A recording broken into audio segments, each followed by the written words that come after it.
Welcome back to the Shine Within podcast. Dr. Marcia Martin is a spiritual empowerment counselor and a clairaudient angel communicator who specializes in helping people heal their relationship with themselves. Her own transformative journey taught her the power of thoughts in shaping reality. She now uses this knowledge, along with guidance from the angelic realm, to help others release fears, frustrations, and limiting beliefs, leading to a life of joy.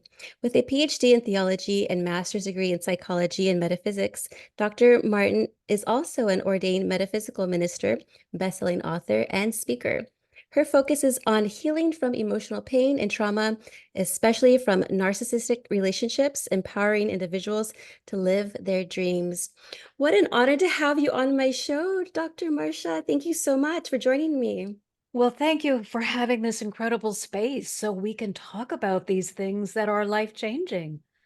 Yes, and I was just sharing with you that I went through some things, didn't grow up religious or spiritual, but I had experienced a lot of childhood trauma, then got into bad relationships, got into drugs and alcohol, and then I saw my life going downhill until I was a hospital visit from pancreatitis, and the doctor says you have about 10 years to live. If you quit drinking, you will live. If you continue this path, you're going to die. So I had to make the choice for myself. And I said, what a wonderful opportunity for me to go ahead and, since I'm already at the hospital, detox and start brand new. And it was actually at a faith-based hospital that I was at. And I had like some chaplain pray Oh, over me. And I remember the doctor who was talking to me very sternly and sharing with me, like, you're da, da, da, da, da. I'm like, ugh. But I saw on her necklace a cross there, right? And I was like, okay, I'm sensing something here, And at that hospital, nobody visited me. I was there for a week recovering. And oh, I was really sitting with myself. I think I upsetted everybody at that time. I was really myself and my spirit and God. I felt like, okay, I have to make a change. But I would love for you to start by telling us about your journey as a spiritual empowerment counselor and what led you to focus on helping people recover from abuse and trauma. well, I would love to tell you that I woke up one day and realized my life was terrible and I made the decision to change.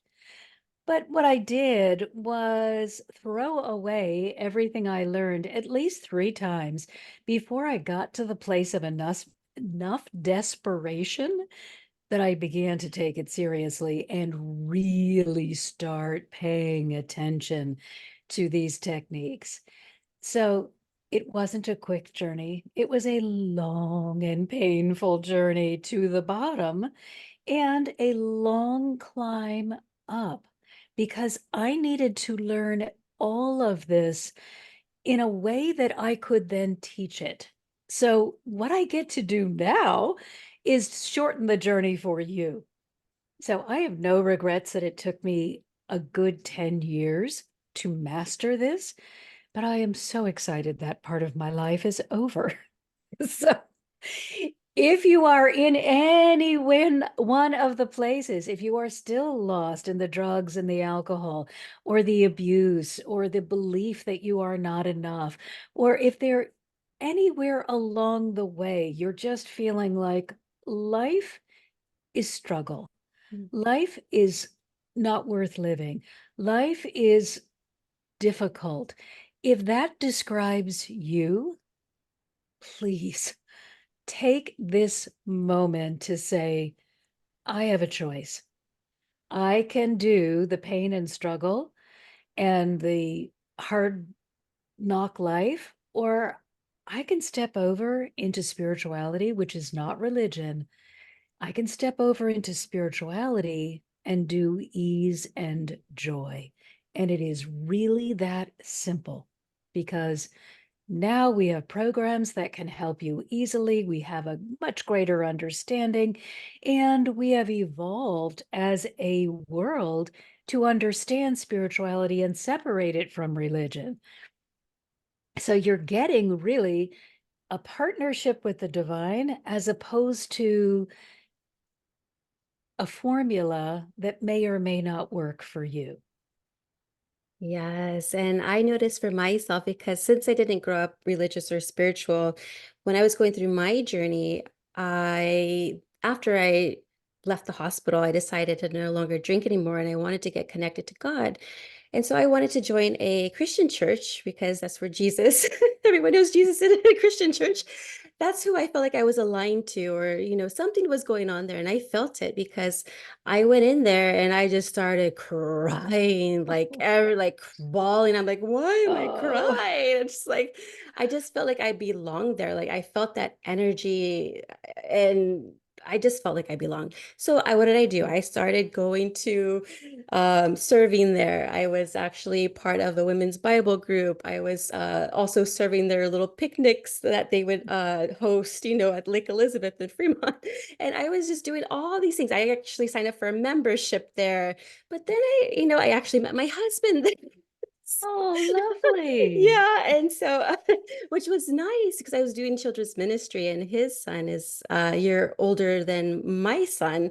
And so they're really young in age. He's only 8 years old right now, and everything just worked out beautifully.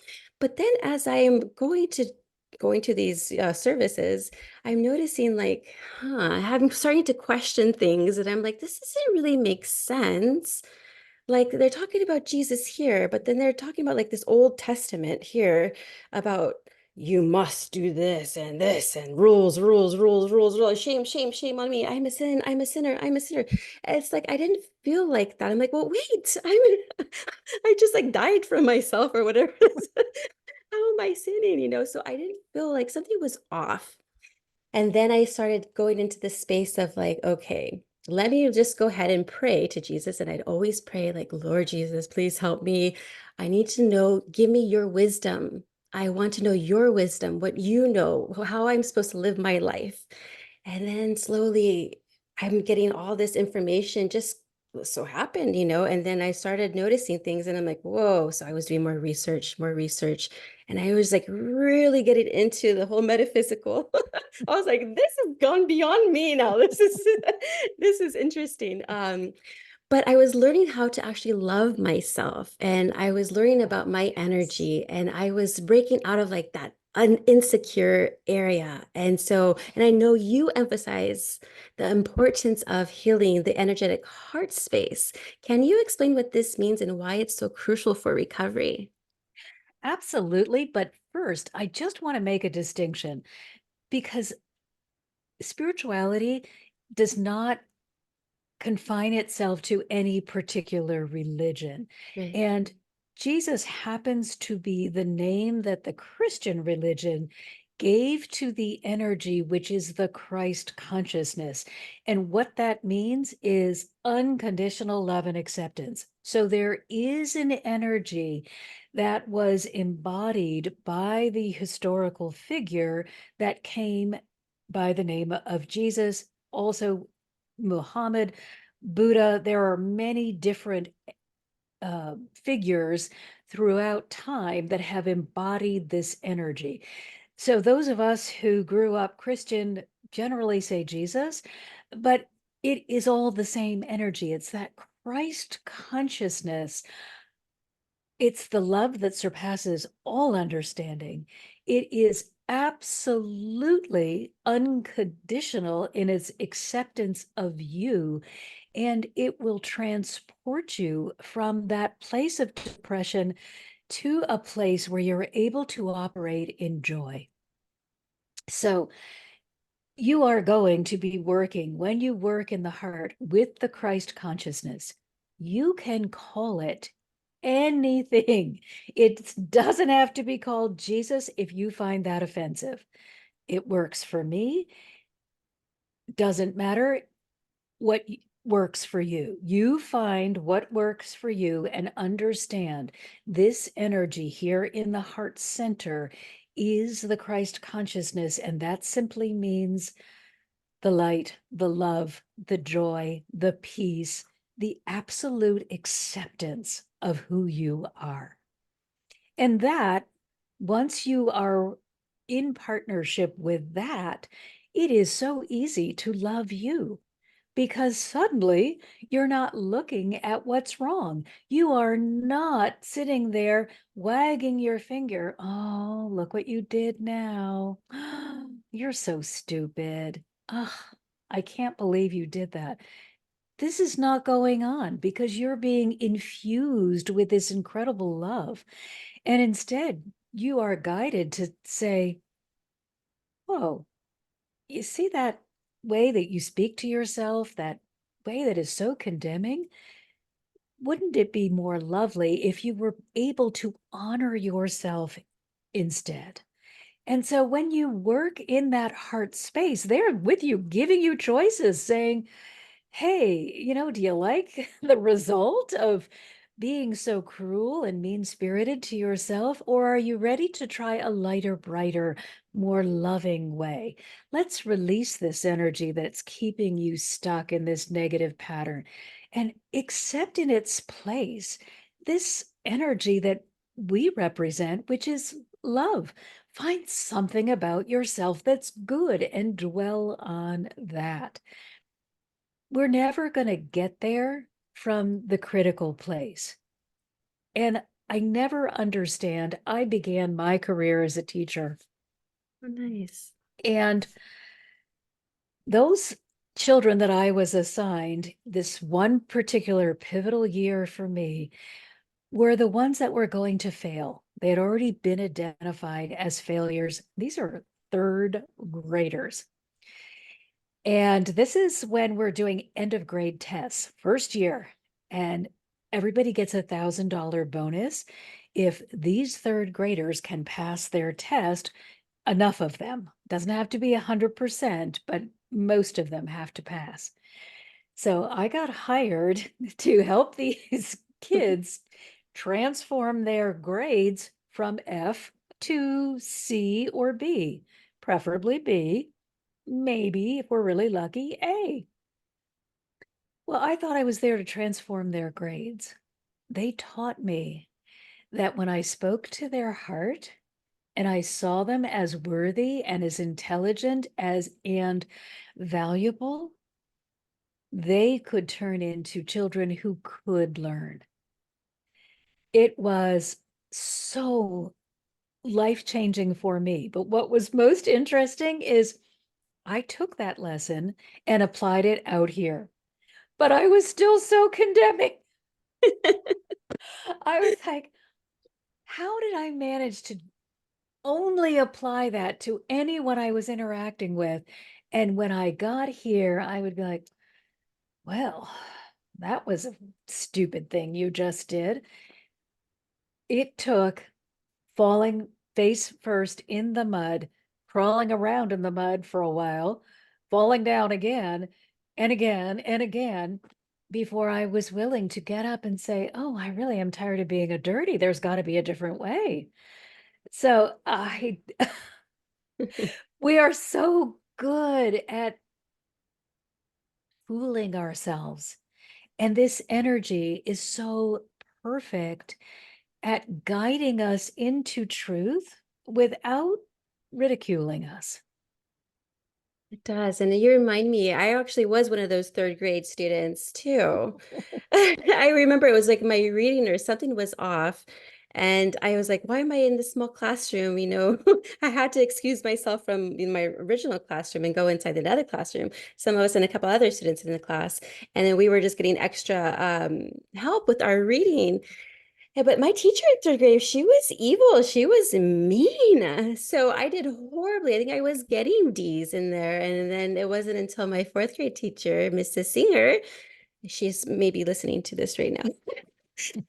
She's on my Facebook. But Oh, we I love you. yes, she's the one who changed my life. I remember she loved me and saw me like I can do more. And she made me build that confidence in me. So I appreciate you teachers so much because you do make a big difference in our lives. And I remember I was getting honor roll from there, even though I was going through my other stuff and whatever, but I had honor roll until like my senior year in high school.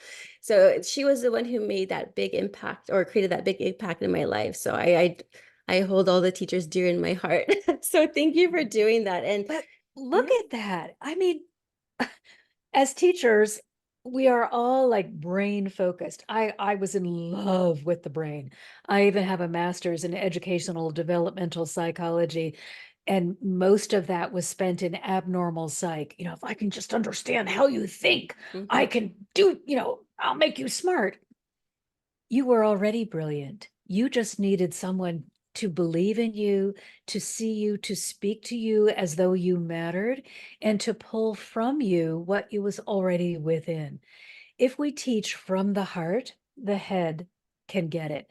There are more neurons going from the heart to the head than from the head to the heart. So if we speak first as teachers, parents, authority figures in any way, speak to the heart, tell the being, whether it is you or anyone else, you are magnificent. That's amazing. I'm so proud of you. You are really brilliant.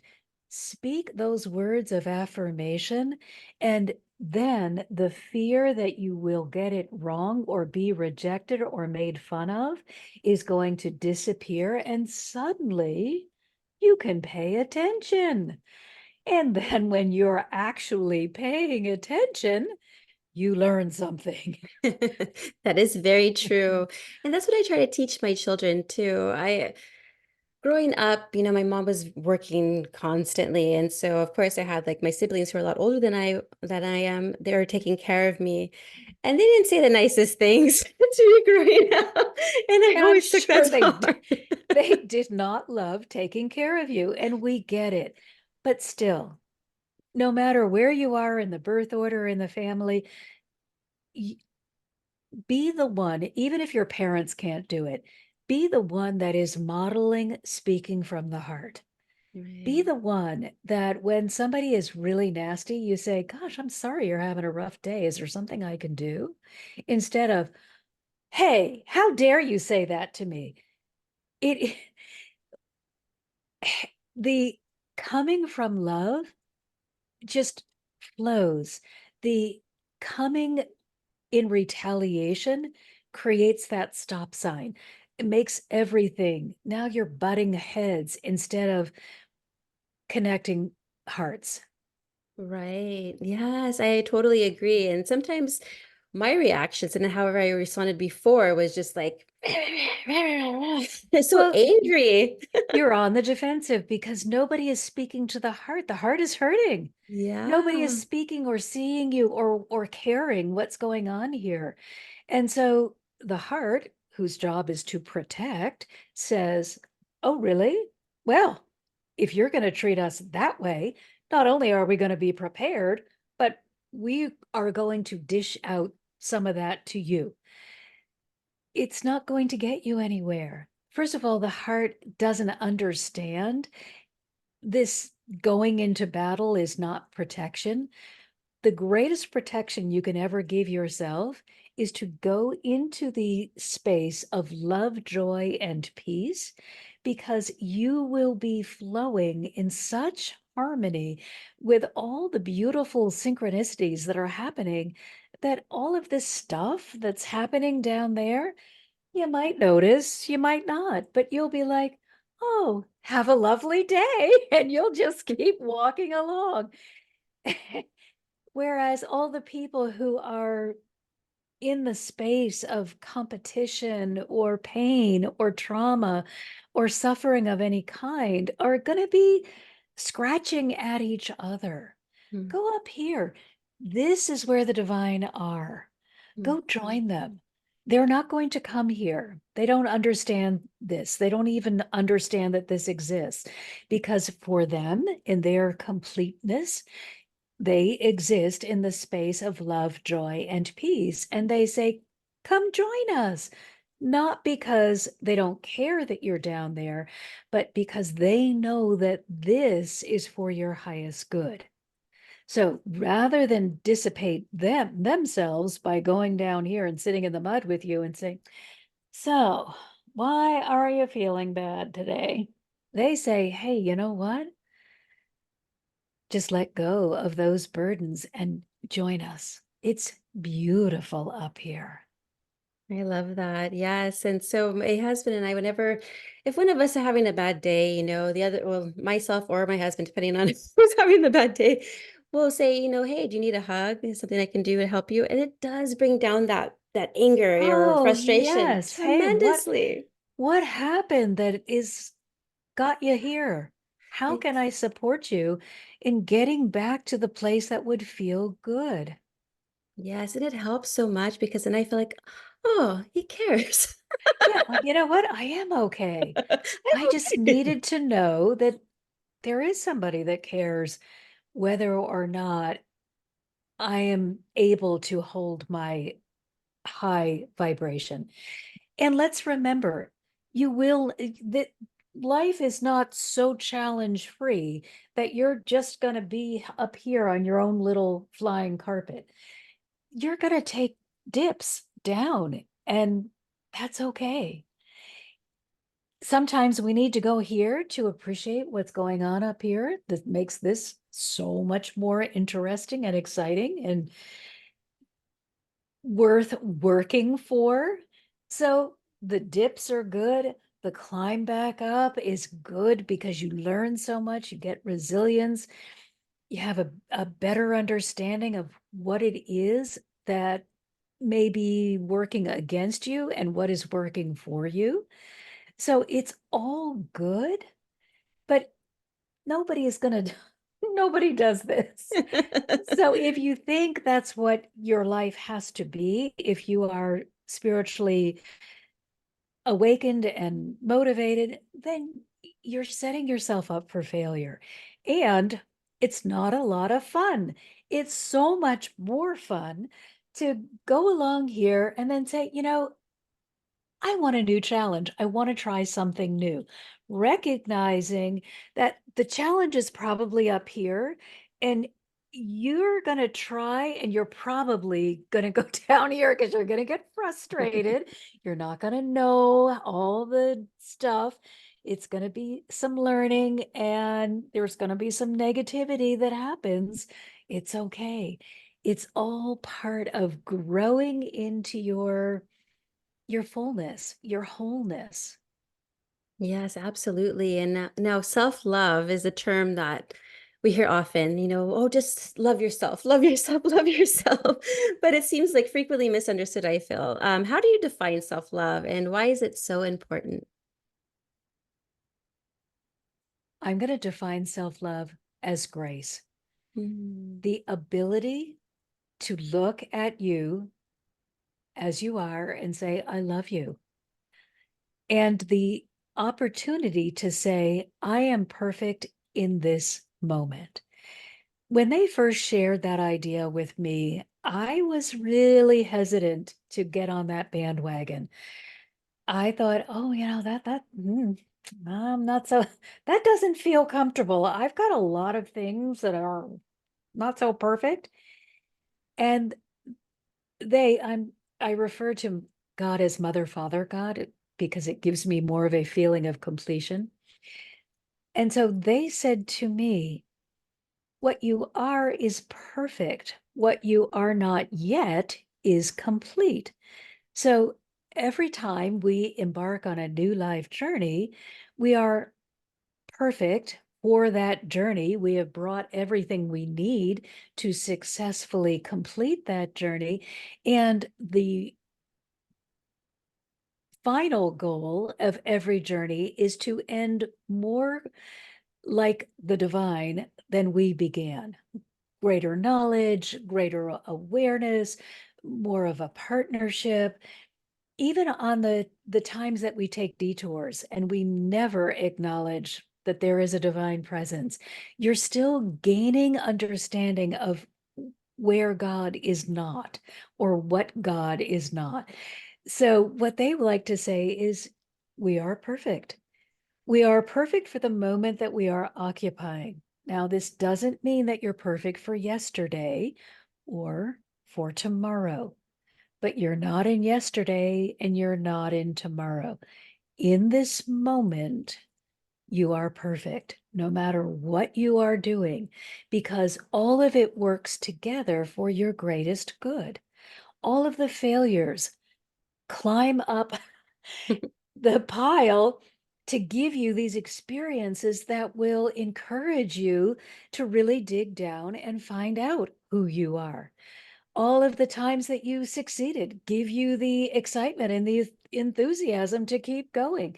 So there's nothing that you can do that is so horrible that you're out. Mm. There are only learning experiences.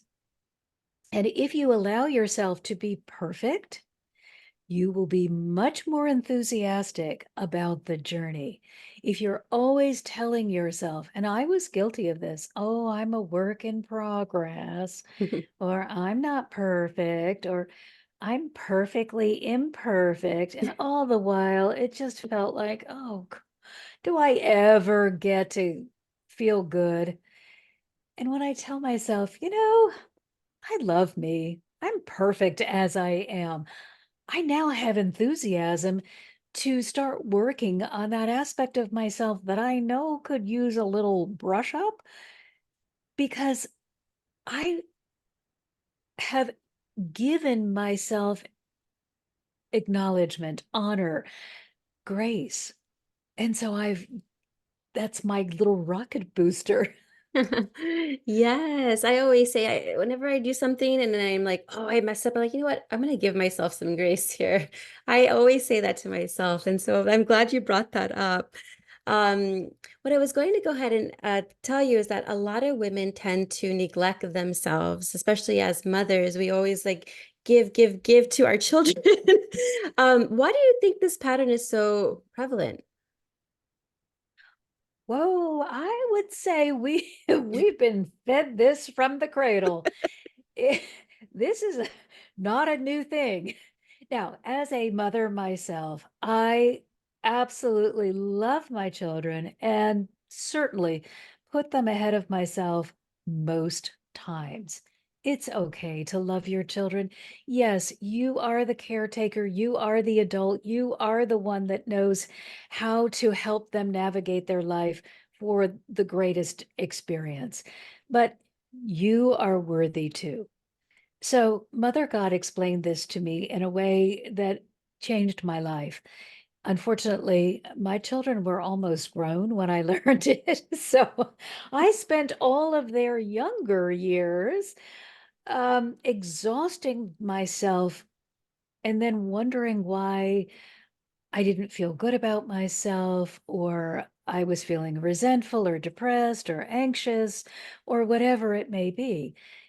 We are not the Energizer Bunny. We are going to run out. I don't care how devoted you are to your children. There's only so much of you that you have to offer. And one of the things that was always most difficult for me is that I had been told that I was selfish or that being selfish was like the ultimate sin. And I so desperately wanted to be seen as good. Now, no self confidence, no self esteem. So I needed everything to come from out here. You had to tell me I was a good person so I could believe it. So I would run myself ragged doing for others in the hopes that they would see me as a selfless person. And early on in the journey, I would have daily conversations, well, still do, but in this particular case, with Mother God. And I would just, sort of be, I hope she's going to say something nice. And I went into one of those meditative periods and I'm like, oh, I'm exhausted. I'm just exhausted. I don't understand. I'm trying so hard to be everything to everyone. I don't want to look selfish and just help me. She said, well, you are being selfish. And I thought, oh gosh, I'm crushed. I just, there's no further I can fall. I am so crushed.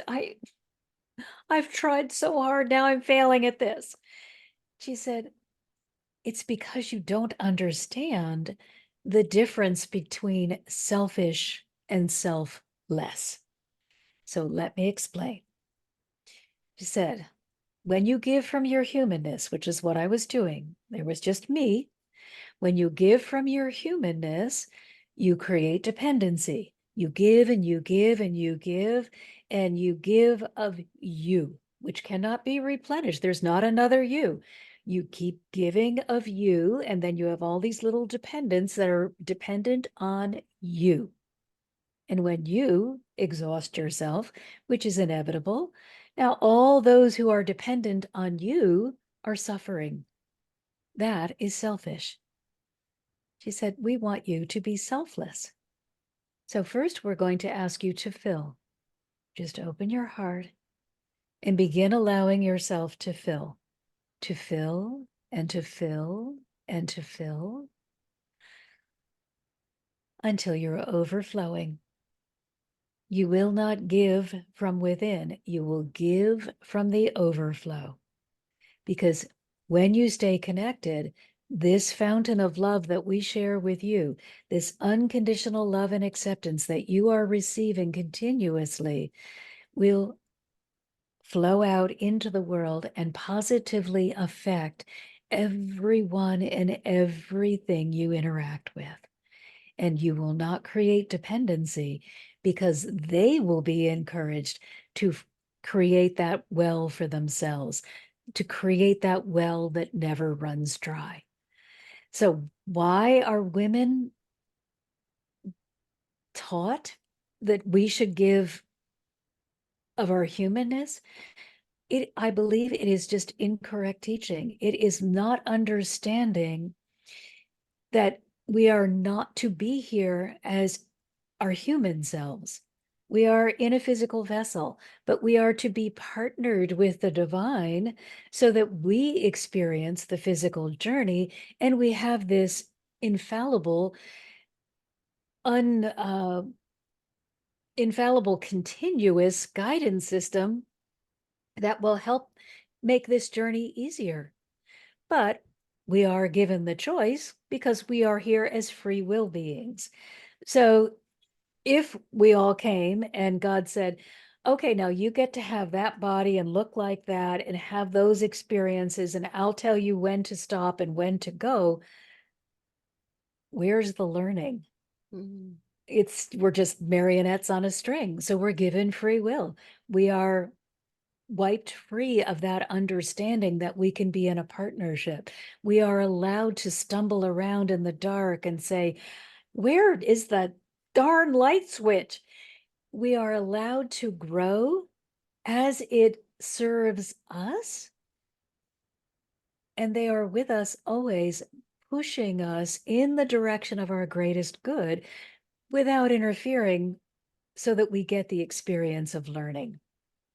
Otherwise, it would be the teacher in the classroom writing on the board, saying to the class, and who knows the answer to 5 plus 4, and then saying, oh, never mind, I'm going to tell you. Well, it's 9. Okay, now that you all know how to add, here are worksheets to make sure that you understand. Oh, never mind, I'm going to collect them all and do them and give them back to you so that you can throw them away. We don't learn Mhm. by sitting and being vegetables. We need to interact. So I think it's just poor teaching. It got Right. started and unfortunately that train of thought is dying a long, painful death. Yes, and we're here to experience everything as much as we can. And a lot of people grapple with the questions, well, who am I? Why am I here? Where am I going? Now, how do you actually guide individuals to find answers to these types of questions? Well, the who am I is maybe better said, who am I not? You are not anyone else. Who am I? You are this beautiful being that is perfect for your life. Let's explore what you love, what you don't enjoy doing, what you do well, what you don't do well. Let's look at what you came with that you want to expand upon. That's who you are. And it has nothing to do with these people out here. They don't get a vote. They are, no. unless they are saying, you're amazing, you're magnificent, they don't get a vote. So that's who are you and why am I here? To explore, to find out what it feels like to come with your particular skill set, your choice of challenges, your physical attributes or lack of, and live your life from that way. And by lack of physical attributes, I mean, let's say I chose to come as a quadriplegic or to have that accident somewhere along the way. This is not me getting in trouble with God or having been bad in a previous life. This is me exploring what my life could be like if I no longer have the use of my limbs. What else can I learn? How else can I challenge myself? How far can I go with this new way of being? So it's so important that we don't place any limits on ourselves or ask for anybody else's opinion. Mhm. They may understand themselves, but they sure don't understand you. Go here, go right here. What feels good to you? And then, what is my purpose? That's another big one. I used to believe it was hidden. I used to think, oh, I'm going to go on this big journey. Maybe I'll do a round the world tour to find my purpose. And it was so like, oh, that's how you do it. I was kind of disappointed. Right? Because truly, your purpose is what speaks to your heart. What do you do well? What do you have a natural affinity for? What would you do if there was no job attached to it? What would you do just for fun? And what lights you up so much that you can't wait to share it? That is really your purpose. That's where you are going to shine the most. That's where you're going to be willing to put the time and the energy into learning about it. If it's an athletic attribute, doing the exercise to be the better tennis player or basketball player or whatever it is, you're going to be talented, but you're still going to need to practice no matter what it is. But you are going to have a natural affinity for this thing and it calls to you like nothing else. So if I'm going to sit down and be a concert pianist and I am uncoordinated, that's not a good match. You are living somebody else's dream and trying to pretend that it's yours.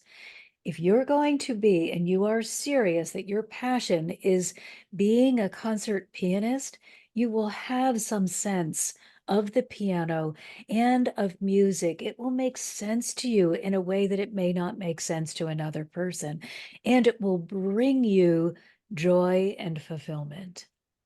Yes, I've been getting signs that I'm supposed to be learning how to play the violin. And I'm seeing it Oh, everywhere. And I'm like, I love the violin. I love the way it sounds, it is and I beautiful just, it's sound. so beautiful. And so I told my husband, I was like, I think I might have to get a violin. Go for it. Go for it. And, just remember, because sometimes when we think, oh, this would be so great, and we start out and we're not master musicians, we get so discouraged. But no, it's not the way it works.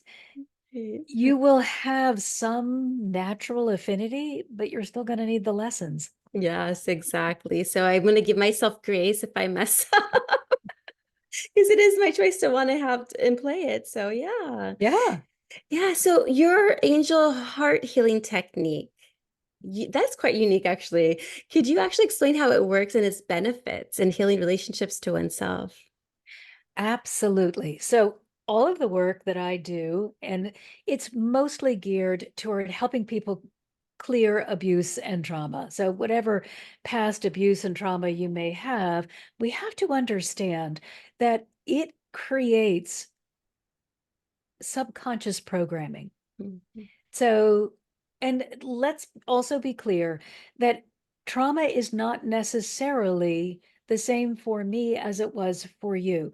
Let's say, to me, the most traumatizing thing that has ever happened in my life is that I missed the bus and I was late for work. And that just undid me. Whereas you happen to be present for a school shooting. All right, now on the surface, it looks like, whoa, you won the trauma lottery. It doesn't matter. If I am deeply affected by that experience of I missed the bus, I am going to create a whole trauma drama around it. And that means a lot of heavy negative energy. And it's also going to create an automatic response, a fear, a flight, or a fright response, because the heart's job is, hey, we're not letting bad things happen to you. So, uh-oh, you missed the bus? Oh, that was frightening and just undid you. We are going to make sure that when that happens, or when it's likely that that is going to happen, we have a response all set up so you will be ready to go and you won't experience that again. So that gets stored over in the subconscious mind, and which feeds into the brain. Uh-oh, we're on alert. We need to be high anxiety. Now, you're not aware of what you're doing, but over the years, you are just taking more and more negative stimuli and plunking it over here in the subconscious until your whole energetic field is just black energy that is heavy and weighing you down. And I thought it was normal to speak to myself with such criticism and cruelty that people would be like, "Oh," to me, it was like, I deserved it. I would, I'm shocked at what I believed was acceptable. But all of that was like a black mass that was impenetrable. And so that was what was feeding my brain constantly. We need to be better than what we were, because what we were, we're not really not that great. So we just got to keep trying. Oh, you've got to get up earlier, stay up later, do more work, win every award, and don't expect to feel good about it. Just get up and get going again. That award's won. Now you're on to the next one. So all of this was just like dense, stagnant energy. Mm. And it needed to be cleared because it was preventing me from having any connection to the divine. Now, we all have a connection. And when we are in our place of trauma and negativity, it's about as open as this. Maybe you get here. So there's a little tiny bit of pinprick of light, a little bit of love trickling in that's keeping you operating. As you, Right. as you clear it, it gets bigger and bigger and bigger, and suddenly you're filled with love instead of with this dark, dense negativity. And so this technique uses the energy of the Christ consciousness, and we go look at all of these things. Gosh, you were late for the bus, and that just flipped you over into crazy land of anxiety. How is that serving you? Uh, not very well. Right. Now, because we have this energy of love and acceptance, it doesn't feel, I don't go over there, oh, you idiot. Why are you holding on to that? I go over there and say, wow, look at what that's doing. That is so negatively impactful. That is really hard to carry around. Oh man, help me release this from my energetic field. So then the angelic community comes forward and they help release it. We give it back to the divine, And then we replace it with more loving and accepting energy. So you've got to be really careful never to just release something and leave a big empty space. Is you have not been practicing whatever negative thing you've got going on for a minute. You've been doing it for a long period of time. It's become a habit. So you're going to do this lovely work to clear away this heavy energy. You're going to give it away. You're going to feel great for a second. And then it's going to feel weird. And you're going to say, oh, like, huh, where's that familiar energy? I, I don't like this. So what you have to make sure, give it away, release it, and then fill yourself with unconditional love and acceptance. I call it the light of the Holy Spirit. Fill yourself with that. It's going to be your placeholder. It's going to say, no, you're better than this. Stay in this high place. We're bringing you joy. And that's going to be enough to hold you. You're going to say, oh, this does feel good. And I don't need to, there's no empty, there's no searching around for something to fill. I'm filled and I like it. So I always call it giving yourself a new name. So the place we went to clear may have been called I'm a stupid idiot. The place that takes its place is I am a beautiful being of love. Yeah, well, I love that. I like that more than I'm a stupid idiot. I am a being of love. And that's something I used to call myself too before, and not anymore. Now, I It wanted to, was, yeah, it was, to me, it was perfectly normal to be completely disparaging and then turn around to you and say, you are such a lovely individual. And people would be like, right? thank you. But why did you just say you're such a stupid idiot? I was like, oh, I did? Oh, Yeah. It's well, like, I am. That was kind of stupid. And they would be like, okay. It was yeah. such a disconnect, but it was perfectly normal for me. Hmm. Now, what happened after all those years is I just got more and more exhausted and less capable of getting to a higher place. It just dragged me down until down was all that was left. Right. Now, yeah, same with me. Like I would ask like, "Hey, would you talk to your kid that way or a stranger? Why are you talking to Never, yourself like never. that?" You know, to remind myself because sometimes I catch myself like, well, this is how it is now. I'll be like, "Oh, Gina, why did you do that, you silly girl?" But then it's like, you can do better. After I say something, I can like rip myself on. You can do better. I'd rather you change that to, you're amazing. I'm so Yeah. proud of you. Look at what you've been able to do.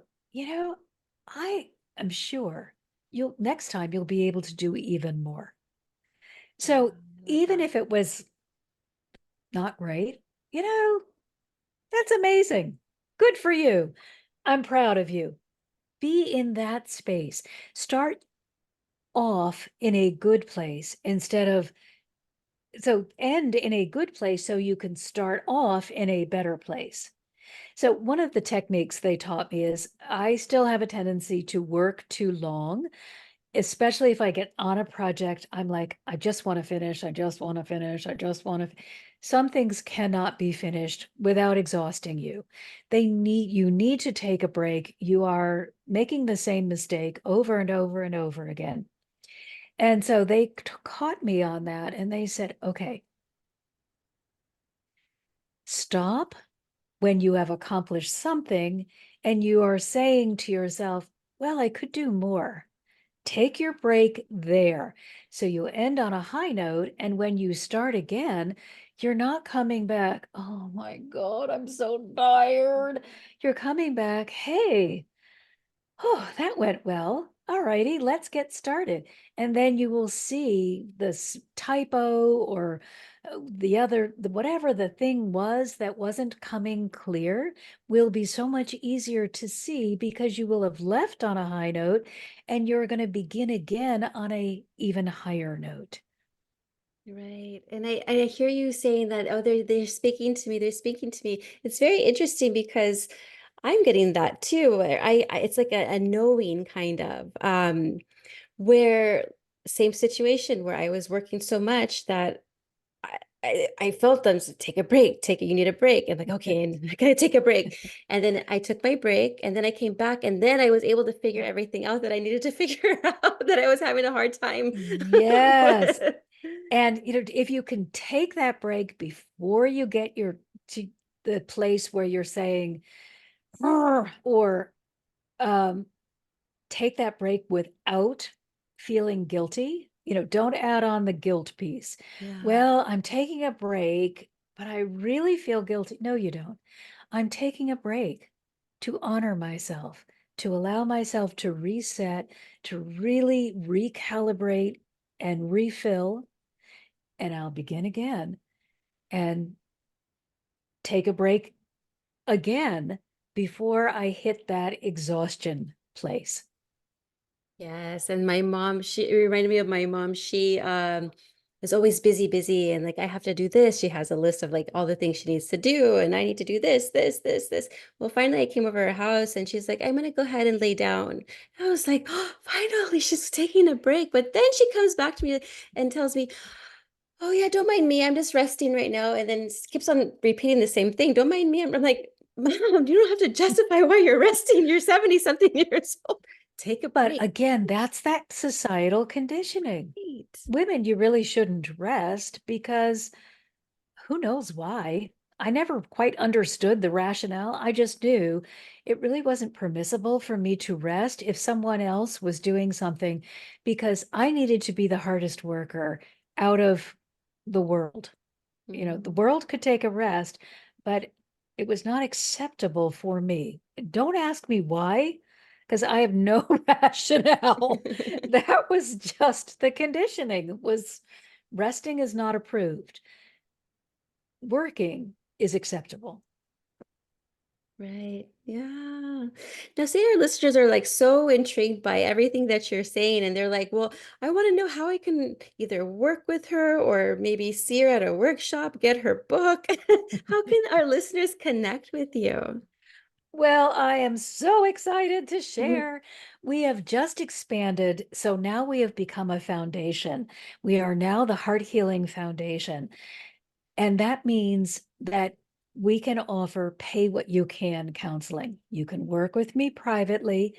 That's a separate track, but you can do that all on the same website.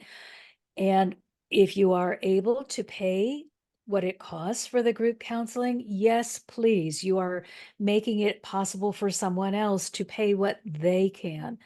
But we're now able to say, come on, just get the help that you need, pay us what you can. And if it's nothing, that's okay. You can help us another way. So come on. We are delighted, excited, and overjoyed that you're going to be joining us because sharing this is the greatest thing ever. And we just wanted to make it accessible for everyone. So it is the Heart Healing Foundation. The private counseling is still, it's one price because you help support the others and you are taking all of my time. So if you are on a limited budget, the group will work for you. And it not only does it give you access to all of the tools, because I'm going to teach exactly the same thing. It's just in a group, the time is split, but also in a group, you develop friendships, you have a support system. There are other beings that want to see you succeed as much as I do. So it's what feels best to your heart, what you think is going to work. But we welcome all of you. And if you love self-study, just join our Patreon group. It's called My Heart's Desire, because God really does want to give you the desires of your heart. And within that group, it is all of the techniques. They're just in a line. I've got to organize them. That just now became available. So give me some time. Um, but it's just every technique you can imagine. And by that, I mean, oh, I'm feeling overwhelmed. Okay, we have a technique for that. Oh, I really want to help, but some situations it's not appropriate. We have a technique for that. Oh, I'm feeling disorganized. We have a technique. It's addressing all of life's issues with a spiritual technique, something that will help you get going or see the bigger picture or have an understanding of what you are going to expect as a consequence based on the decision today. It's just life made easy. Oh, yes. In any way you can make life easier, I'm in and all for it. Oh, me too. Because I did it the hard way for a long, long time. I did not start getting serious about my spiritual walk until I was almost 50. So I am so amazed by all of you that are getting it early on. I'm so proud of all of you because your life is going to be so much more magical and you are going to have such a positive impact on everyone around you. Congratulations for those of you who are getting hold of these principles and not letting go. But if you're like me and you started studying them in my late teens and threw them all away in my early 30s. If that's you, it's not too late. It is never too late to get a hold of these spiritual principles and universal truths and begin applying them in your life. Yes, I love that. Well, thank you so much, Dr. Marcia, for joining me on my show today. It's been an honor and such a pleasure. I'm so enjoyed my time, and I'm so grateful for you doing what you do and for having this platform. Thank you so much.